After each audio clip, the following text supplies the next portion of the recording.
목사님 말씀하신 것처럼 저에게는 예함교회입니다. 예수님이 함께하는 교회. 제가 처음에 개척할 때 예함교회는 우리밖에 없었어요. 근데 요즘은 이제 다른 분들이 지금 카피를 해가지고 예함교회가 이제 몇몇 생겼습니다. 갈 때마다 여쭤보시는 것들이 예함교회가 뭡니까? 예향교회입니까? 예담교회입니까? 또 그렇게 해요. 그래서 제가 예함교회입니다 그러면 어떤 분들은요 저한테 우편물 보낼 때 예향교회 그래서 제가 수정을 많이 해드렸습니다. 여러분에게 한번 질문할까요? 여러분은 무엇 때문에 삽니까? 할렐루야. 예, 사실 이 답에는 여러 가지 질문이 있겠죠. 어떤 사람은 그놈의 자식 새끼 때문에 산다. 어떤 분은 그래도 인생은 한 번쯤 꿈꿔봐야 되지 않느냐. 무슨 꿈 때문에 산다 그렇게 얘기를 합니다. 그리고 어떤 사람은 대부분의 사람들은 그냥 어쩔 수 없이 삽니다. 그냥 태어났으니 살지요. 그냥 삽니다. 또 간혹가다 그럽니다. 하나님께 빨리 가고 싶은데 죽지 못해서 삽니다. 자, 여러분 무엇 때문에 삽니까? 무엇 때문에 말할 수 있습니까? 오늘 예수님은 성경에서 말합니다. 오늘날 사람은 무엇 때문에 사는 것인가? 자, 그럼 예수님은 어떤 말씀을 할까? 오늘 본문을 살펴보면서 우리 목사님 말씀처럼 나는 무엇으로 살아야 하는가? 이에 대한 답을 알아보면서 삶의 풍요로움을 주시는 주님의 은혜를 함께 나누기를 원합니다. 첫째는 뭐냐? 주님은 우리에게 한번 따라 하시기 바랍니다. 서로. 그 다음은 아시죠? 네, 사랑하며 살라는 겁니다. 34절 말씀을 한번 보실까요? 새 계명을 너에게 주노니 서로 사랑하라. 자, 그 다음에 주님은 뭐라 말합니까? 내가 어떻게 해요? 너희를 사랑한 것 같이 너희도 어떻게 하라고요? 서로 사랑하는 것이죠. 그러니까 주님이 우리가 살아가는 이유에 대해 뭐라고 말씀하느냐? 바로 거기에는 사랑이라고 그렇게 말하고 있습니다. 근데 여러분, 사랑은요 혼자 할 수 있는 것은 아니지요. 그죠? 사랑은 어떻게 한다고요? 서로 사랑하는 겁니다. 여러분, 사랑 중에 제일 슬픈 사랑이 뭔지 압니까? 짝사랑이에요. 짝사랑. 네. 제일 슬픈 사랑. 왜? 상대방은 나를 사랑해 주지 않는데 상대방을 사랑하니까 그 사람을 목을 매기도 하고 정말 그냥 바지가락을 잡으면서도까지라도 사랑하려고 합니다. 그래서 사랑은요 구걸받는 것이 아니에요. 사랑은 뭐냐? 서로 사랑하는 겁니다. 여러분 때문에 우리가 사랑 때문에 살아가고 하는 것 너무 충격적이 아닐 수 없습니다. 그러나 우리가 사는 이 시대에는요 사실 사랑이란 말이 얼마나 많습니까? 우리 주위를 돌아봐도요 온통 사랑의 홍수입니다. 저도 가끔가다 문자를 보내는데 하트 표시를 안 하면 금방 저에게 뭐가 와요? 아니 왜 하트 표시를 안 하냐고. 그래서 요즘은 하트 표시도 하나 해서는 안 돼요. 2개 하고 3개 하고 뿅뿅뿅뿅 보내야 돼요. 심지어는요 SNS에도 글을 달 때 거기에다가 사랑 하트 표시를 보여줘야 돼요. 그래 이 사람이 관심을 갖는구나 그렇게 얘기를 하죠. 그래서 최고입니다라고 하기보다 더 좋은 건 뭐냐? 사랑의 표시, 사랑 하트 표시. 자, 그러나 여러분 우리가 노래를 불러봐도 사랑, 이 사랑 저 사랑 타령하죠. 그런데 중요한 것은 뭐냐? 너희가 사랑이라고 하는 것을 경험했느냐라고 하는 것이죠. 사랑이라는 것은 경험해 보아야 돼요. 일본 도쿄올림픽 이제 올림픽도 일본에서 또 한 번 하시죠. 20년이죠. 내년인데 도쿄올림픽 때에 스타디움 확장을 하기 위하여 지은 지 3년 된 집을 헐게 되었어요. 인부들이요 그 지붕을 벗겨버리고 다시 하려고 하다 보니까 이 꼬리 쪽에 못이 박힌 도마뱀이 있는 겁니다. 웬만한 도마뱀들은 꼬리를 자르고 도망가잖아요. 근데 이 꼬리가 잘려지는 부분이 아닌 그 꼬리에 박힌 겁니다. 그래서 추측해 보니까 이게 언제 박혔냐면 이 집을 지을 때, 그러니까 3년 전에 집을 지으면서 목수가 탁카를 쌌는데 그 탁카에 도마뱀이 걸리는 거예요. 못에 박히는 거예요. 근데 여러분 웬만하면 우리도 그렇죠. 저도 금식을 많이 해봤습니다만 40일 금식은 제가 못했어요. 21일 금식은 제가 많이 해봤습니다만 사람이요 21일 40일만 굶으면 죽습니다. 아무것도 먹지 못하면 죽어요. 근데 여러분 이 도마뱀이 어떻게 3년 동안 살았을까요? 사람들은 공사를 다 멈추고요. 이 도마뱀이 어떻게 살았는가 그걸 지켜봤어요. 근데 다른 도마뱀 한 마리가 나타나서 못에 박힌 그 도마뱀에게 먹이를 물려주는 거예요. 우리는 이 도마뱀이 어떤 사이인지 모르죠.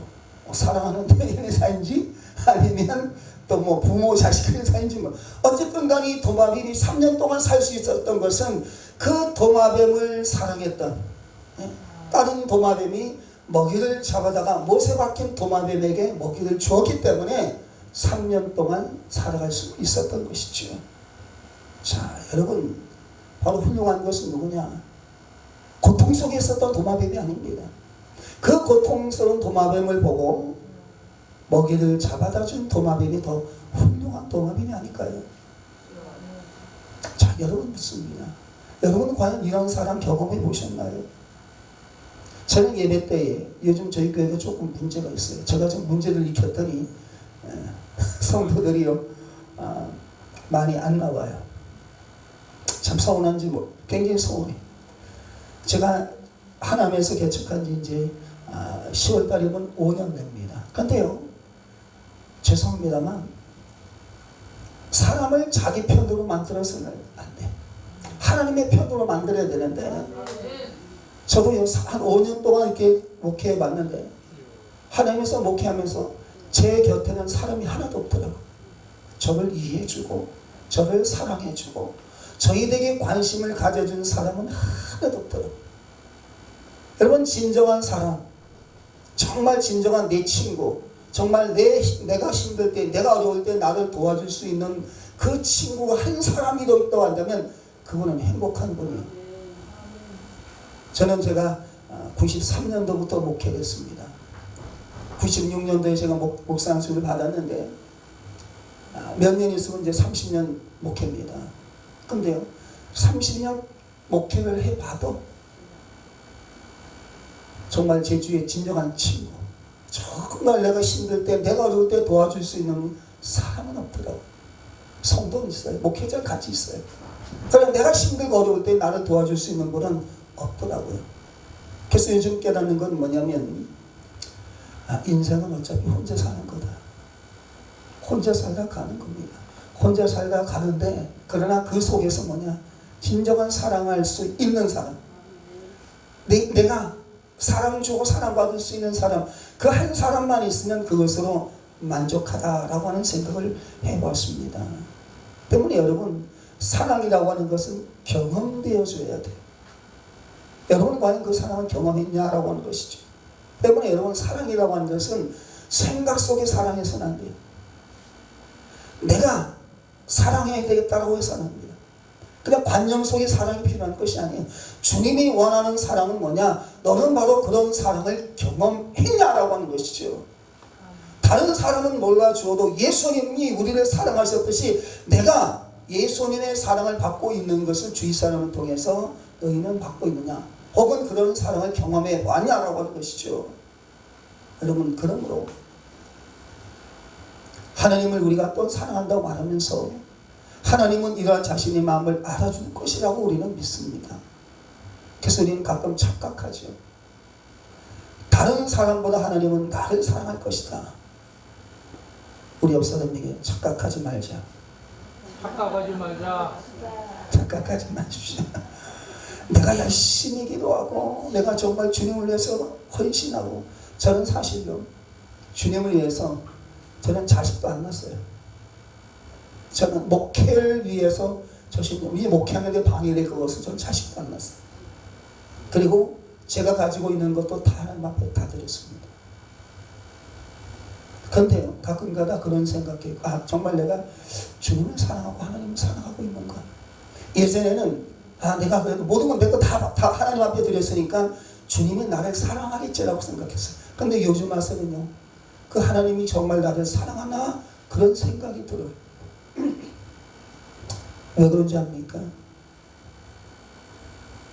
내가 하나님을 사랑했지, 하나님이 원하는 방법의 사랑은 내가 하지 못하고 있었다는 것이죠.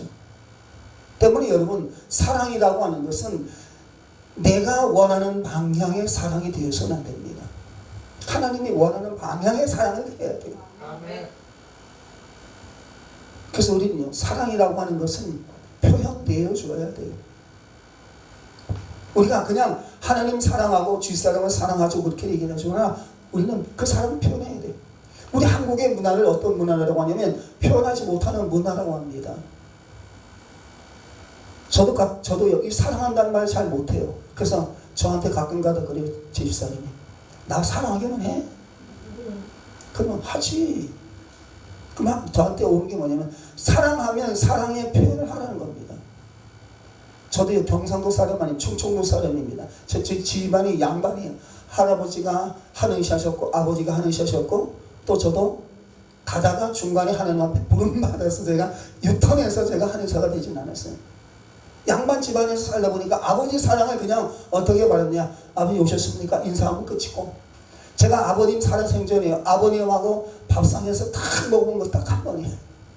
아버지는 항상 어머니나 혹은 아버님이랑 같이 이렇게 밥을 먹어요. 그러니까 저는 아버지의 사랑을 받지 못해서 그런 거예요. 그래서 누군가가 나한테 사랑합니다라고 물으면 하지요. 그런데 저는 표현이 부족해요. 그런데 요즘은요, 제가 이 사랑이라고 하는 말을 잘 씁니다.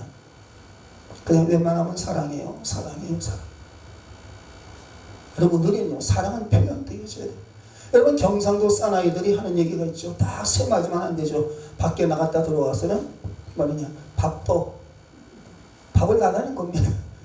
그리고 나서 밥 먹고 나면서 애들은 자기냐는 거예요. 그리고 나서 한마디 더 하는 건 뭡니까? 자자. 이 세 마디만 하면서 안 되는 겁니다. 여러분, 이런 삶을 살아서는 안 되죠. 우리는 서로 사랑해야 돼요. 그래서 여러분, 이제 주님이 제시한 대로 우리는 서로 사랑하는 사랑의 반복서로 들어갈 필요가 있는 것입니다. 자, 그러면 둘째로 우리가 어떻게 사랑하느냐? 바로 그것이 문제죠. 자, 서로 사랑의 방법에 대하여 주님은 이렇게 말하죠. 내가 너희를 사랑한 것 같이 너희도 서로 사랑하라는 것입니다. 즉, 주님이 나를 사랑해 준 것처럼, 주님이 너희들을 사랑해 준 것처럼 너희도 사랑하라고 하는 것이죠. 자, 그렇다면 우리가 어떻게 우리를 사랑하셨는지를 알면 되죠. 주님이 우리를 사랑하신 배경을 보면 어떤 충동적이거나 일회적인, 즉 단회적인 것, 남에게 나타내 보이고자 그런 과시적인 사랑은 아니었다는 것이죠. 그러니까 주님은 우리를 사랑하기 위하여, 그리고 그 사랑의 책임을 지기 위하여 여러분 심각하게 고민하셨습니다. 여러분, 그 심각하게 고민한 장소가 어딘지 압니까? 예, 겟세마네 동산에 흘리는 땀방울이 붓방울이 되도록 기도하셨어요. 물론 주님이 이 땅에 오신 목적은 우리를 위하여 십자가에서 자신을 내어주는 것이죠. 어린 양의 제물로서 주님은 자신을 드리는 겁니다. 자, 그럼에도 불구하고 주님은 이 땅에 오셔서 33년의 공생애를 마치면서 이 마지막 십자가를 칠 때 얼마나 고통스러웠는지 겟세마네 동산에서 흘리는 땀방울이 핏방울이 되도록 기도한 거예요. 여러분, 기도할 때 정말 그런 기도 해보셨나요? 어떤 성도를 놓고 아니면 내 어떤 목적을 놓고 있다면 과연 그 영혼을 위해서 정말 눈물로, 정말 눈물이 날 정도로 기도했냐라고 하는 것이죠. 제가 하남에 가기 이전에는 제가 제일 먼저 개척했던 데가 바로 원당입니다. 수목 원당교에 있다가 원당이 다 개척을 해서 제가 이 지역은 손바닥 보듯이 다 잘 압니다. 네. 그래서 제가 일본 늦게 온 건 아니고 사람이 그렇지 않습니까? 잘 알면, 그러니까 학교 다닐 때도 보면 가까운 데 있으면 꼭 지각해요. 왜? 가까우니까. 제가 군산 갈 때도 미리 가가지고 그 앞에 가가지고 2시간, 3시간 동안 차 안에서 잡는 습관이 있는데 여기 손바닥 뻗으시고 나니까 그러다 보니까 제가 30분쯤에 왔습니다. 그래서 제가 원당에서 사역할 때 한 집사님이 있었는데 그분은 제가 원당에 있을 때 사역할 때 평신도였어요. 그래서 제 메시지 은혜 받고 제가 2001년도에 원당에다 개척하는 데 왔어요. 그래서 목사님하고 개척하고 싶어요. 같이 하고 싶어요. 그래서 그분하고 같이 개척을 했는데 근데 이분이요 어떤 문제가 있었냐면 예수 믿기 전에 만신을 섬겼어요. 그러다가 우연찮게 교회를 들어왔는데 다른 친척분을 통해서 교회를 들어왔는데 그때 마침 제가 설교하는 거예요. 부목사였는데 제 설교를 듣고 이분이 변화가 된 겁니다. 말 그대로 뒤집어진 거예요. 그리고 나서 이분이 교회 나오고 신앙생활을 했고 그러다 보니까 이분이요 신랑이 부도가 났어요. 하루아침에 부도가 난 거예요. 그 부도가 난 거 자기가 부도가 난 게 아니라 자기 명예를 빌려주고 그 밑에 가서 일하는 직원이었는데 자신의 명예를 빌려주다 보니까 이 사장이요 부도숲을 내고 만 겁니다. 가게숲으로 그때 당시 발행하다 3, 4억이라고 하는 돈은 그냥 날아가 본 거예요. 그러니까 얼마나 고통스럽습니까? 그러니까 이분이요 할 수 있는 것은 없고 주님 앞에 나와서 기도하는데요 얼마나 간절히 기도했는지 이 눈에서 이 핏줄이 터져가지고 떨어지는 눈을 보니까요 핏자국이 있다는 겁니다. 그러면서 자기가 고통스럽게 기도할 때 정말 주님께서 겟세마네 동산에서 기도한 것을 자신은 알겠습니다. 경험했습니다라고 저에게 간증한 것을 들었어요. 여러분 그런 기도가 필요하고 그런 기도가 필요하고 그런 사랑이 우리는 필요한 줄로 믿습니다. 저도 주의종이지만 사실 받기보다는 대접하는 스타일이에요. 제가 개척을 하면서 어떤 그 주위에 명성교회 다니시는 집사님이 시끄러우니까 이제 우리 교회로 왔어요. 그래서 목사님 식사 한번 하러 가시죠 그러더라고요. 그래서 제가 갔어요. 가고 제가 먼저 카드로 결제했더니 그 집사님 하는 얘기가 뭐냐면 자기가 신앙생활 20년을 넘게 했는데 목사님한테 밥 얻어먹기는 생전 처음입니다. 목사들 보십시오. 죄송합니다. 목사님들 가면 안 내. 카드 돈이 없어서 내는 게 아니라 카드가 없어서 내는 게 아니라 습관이 안 됐어요. 맨날 대접하기 좋아하시니까 대접하니까 목사님 대접하겠습니다 라고 하니까 내는 줄도 모르고 그냥 나오는 거예요. 그러니까 목사들끼리 가면 누가 내는지 압니까? 승질급한 놈이 내는 거예요. 제가 저 승질급합니다. 그러니까 먼저 내고 나오는 거예요. 그러니까 그 집사님이 그런 이야기를 하더라고요. 여러분 사랑은 뭡니까? 서로 사랑해야 돼요. 하나님이 우리에게 원하는 것은 바로 그겁니다. 겟세마네 동산에서 정말 피눈물 나듯 기도하듯이 영혼을 위하여 기도하는 그것. 다시 말하면 우리는요 사랑하기 위하여 고민하는 겁니다. 고민하는 법을 배워야 돼요. 나의 문제를 위한 고민이 아니라 상대를 위한 고민으로부터 우리의 사랑은 시작되어져야 한다라고 하는 것이죠. 그래서 여러분 어리석고 쓸데없는 고생이 아니에요. 이것은 주님은 우리에게 쓸데없는 사랑을 보여주시기 위하여 남들이 우리를 어리석게 보기 위하여 상대방을 위해 사랑하기 위해서 고민하는 모습을 보여준 것이 아니라는 것이죠. 왜냐? 우리가 서로 사랑하기 위하여 고민하는 방법, 상대방을 사랑하기 위해서 고민하는 것이 바로 주님을 사랑하는 자의 방법이다 그렇게 얘기하는 것이죠. 때문에 여러분 우리는요 이제 누군가가 당신은 무엇 때문에 삽니까? 라고 질문을 던진다면 우리는 누구 때문에요? 예수님 때문에. 예수님에서 사랑 그쳐서는 안 되죠. 예수님을 사랑하고 사랑받고 있으니까 그 사랑을 실천하기 위해서 산다라고 우리는 대답해야 될 줄로 믿습니다. 이런 이야기가 있어요. 엄마와 두 아들이요 아빠와 함께 등산을 갔어요. 등산을 갔는데 한 아들이요 그만 등산 갔다 오는 과정 속에 교통사고가 난 겁니다.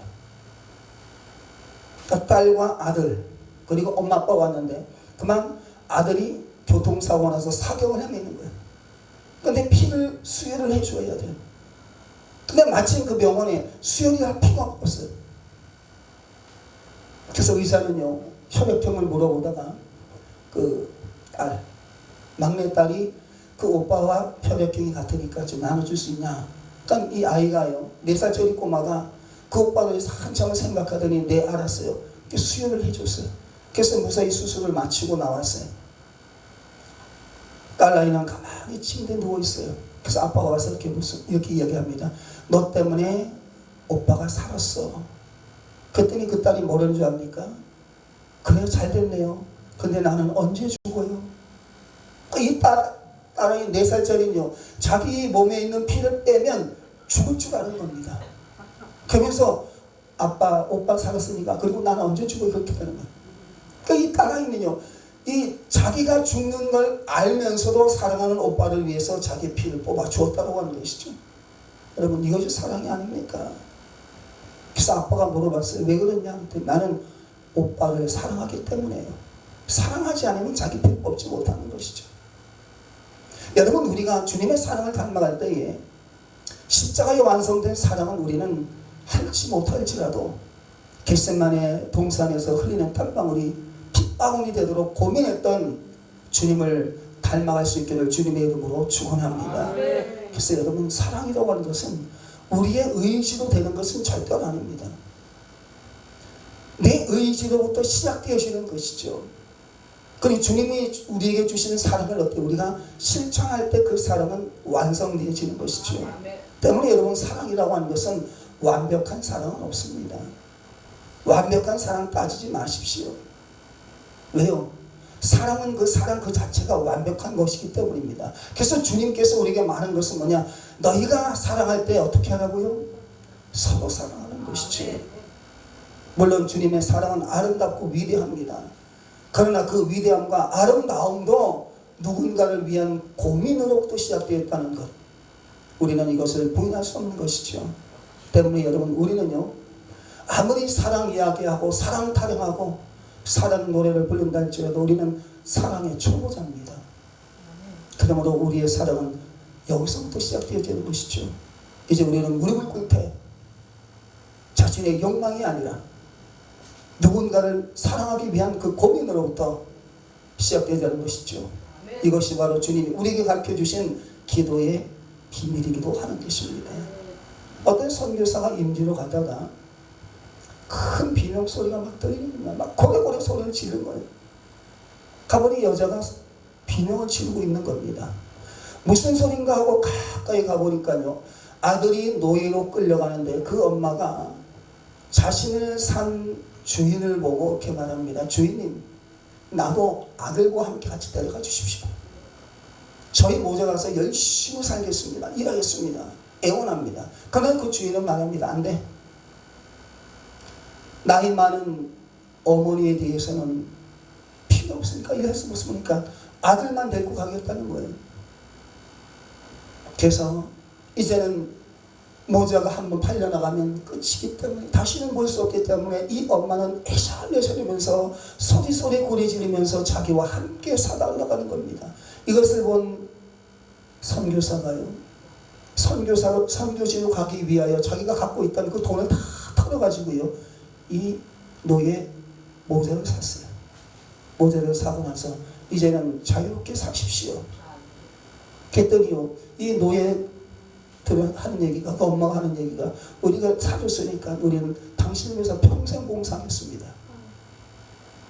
그래서 이 선교사님을 따라와서 그분들이 함께 살게 되었습니다.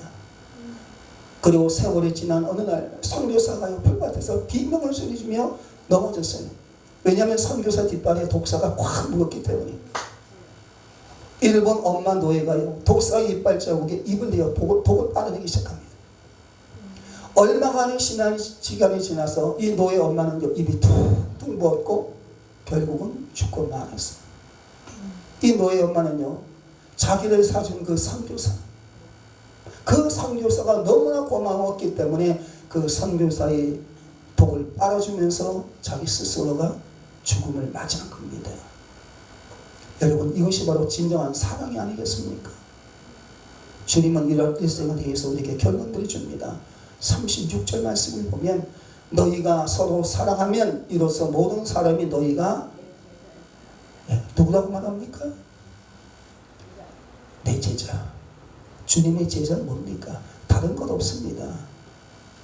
사랑하는 모습. 주님께서 나를 사랑하셨던 것처럼 내가 그 주님의 사랑을 실천할 때에 그것이 바로 진정한 제자라는 것이죠. 우리는 주님을 닮아가며 하나님의 영광을 위해 나타나고 살고는 싶은 것, 그것이 바로 우리 일생의 목표가 아닙니까? 우리 생명의 가치는 바로 여기 있는 것 아니겠습니까? 우리는 이 가치를 수행하기 위하여 저와 여러분의 모든 역사는 맞춰져 있는 줄로 믿습니다.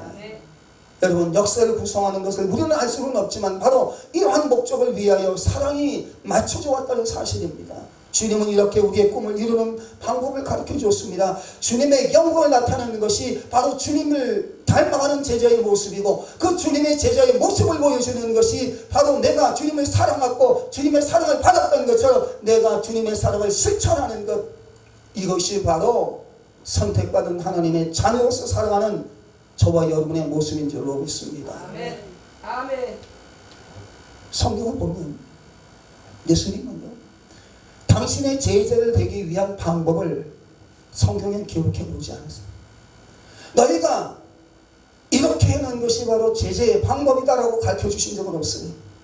인간의 어떤 노력도 여러분 주님은 말씀하지 않으셨습니다. 단지 뭐냐, 주님은 주님의 제자 되는 것을 바로 사랑하라. 사랑하는 것 외에는 주님께서 자신의 제자인 것을 증명할 다른 방법은 없다 말씀하셨기 때문입니다. 여러분, 이 사랑을 깨달은 사도 바울을 보십시오.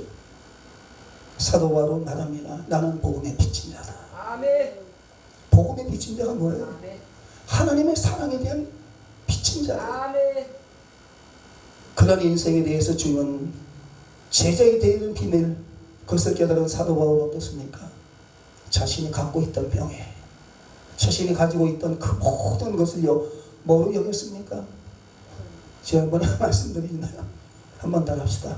다 똥이다. 똥이다. 돈도, 명예도, 권력도, 세상의 모든 것은 다 배설물로 여겼습니다. 다 똥이라고 했습니다. 사도 바울이 로마 황제 앞에서 복음을 전하는 것이 그의 사명자로서의 끝이었습니다. 사도행전 19장 이하에 보면 사도 바울은요, 하나님께서 예수님께서 능력 주셔서 그가 가는 곳마다 많은 사람 병자를 일으켰습니다. 심지어는요, 그의 몸속에는 그가 걸치고 있는 손수건이나 앞치마를 갖다 대면 병든 자가 벅떡벅떡 일어났습니다. 그런데 그의 사명의 끝은 뭐냐? 로마 황제 앞에서 복음을 전하는 것이 끝이라는 겁니다. 그런데 하나님은요, 사도 바울이 자원하여 로마로 가는 것을 원치 않으셨어요. 어떻게 원하셨습니까? 죄수로서 보는 것이죠. 아그리빠 왕 앞에, 총독 앞에서 내가 내 앞에서 수갑 찬 것 외에는 너는 나를 닮길 원하라 그렇게 했습니다. 왜요? 너희가 아무리 좋은 옷을 입고 아무리 김진 것을 먹는다 할지라도, 그러나 나는 내가 만난 그 예수를 믿었기 때문에 너희가 비록 그 직접 높은 자리를 말하고 명예를 말할지라도 그러나 그것은 아무것도 아니다. 그러면서 뭐라고 합니까? 나의 메인 것 외에는 나와 같게 되기를 원한다라고 하면서 아그리빠와 총독 앞에서 설교를 하고, 이제 그가 죄수의 몸으로 갑니다. 가다가 유다 올라 평랑을 만나죠. 그런데 한 섬에 그를 통해서 걸렸습니다. 한 섬에 들어갔더니요, 우리는 보여주어야 돼요. 그러나 한국 교회는 그렇지 않습니까? 대형 교회는 큰 대로, 적은 데는 적은 대로 주님의 사랑이 실종됐습니다. 지탄받고 있고 손가락질하고 있고, 누구 때문에 예수 못 믿겠다고 하고, 누구 때문에 하나님을 욕받는다 그렇게 말하고 있습니다. 여러분, 그 원인이 어디 있겠습니까? 다른 것 없습니다. 우리가 사랑은 하지만 서로 사랑하지 못했기 때문입니다. 자, 그러므로 오늘 우리는 우리 인생을 다시 한번 돌아볼 수 있기 바랍니다. 나는 정말 지금까지 뭐 때문에 살아왔고 앞으로 나는 뭐 때문에 살 것인가 심각하게 고민해 보시면서 주님의 사랑, 그 사랑을 실천할 수 있는 저와 여러분 될 수 있기를 주님의 이름으로 축원합니다. 기도합니다.